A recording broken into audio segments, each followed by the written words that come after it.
Videci vašu neslogu i domaću rat, ja s mojom najvišom žalošću i plačem vidim da ste vi sami sebe i svojoj djeci najviše krvnici i neprijatelji duševni i tjelesni, i da svi đavoli i svi vaši neprijatelji od svijeta ne bi mogli toliko zla ni toliko štete i sramote vam učiniti, koliko vi sami sebe činite.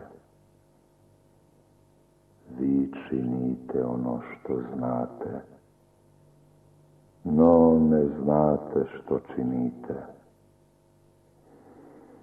Ja se čudim kako vi mislite živjeti jedni s drugijema, u rat i sa svakijem naokolo sebe u nemir.